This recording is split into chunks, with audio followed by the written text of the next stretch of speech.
விவசாயிகள் எந்த விதமான கோரிக்கைக்காக போராடலாம்னு சொல்லுது.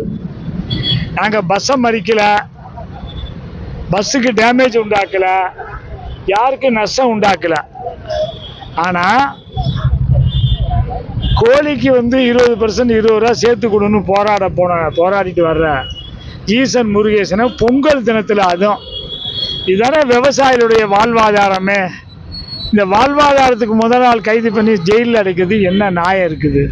அப்புறம் அரசியலமைப்பு சட்டம் எதுக்கு இருக்கு? விவசாயிகள் இந்த நாட்டினுடைய அடிமைகளா? அவர்கள் தங்களுடைய உரிமைக்காக கேட்கக்கூடாதா? நாங்கள் யார் எந்த கட்சியும் சார்ந்தவர்கள் இல்லை. அரசியல்வாதிட்டெல்லாம் கேட்டால் ஒன்றும் பதில் சொல்ல மாட்டேங்கிறாங்க. எங்கள் ஐயா லோக்கலில் இருக்க மந்திரியை பார்க்க போனால் பார்க்கவே மாட்டேங்கிறாரு, விவசாயினா பார்க்க மாட்டேங்கிறாரு.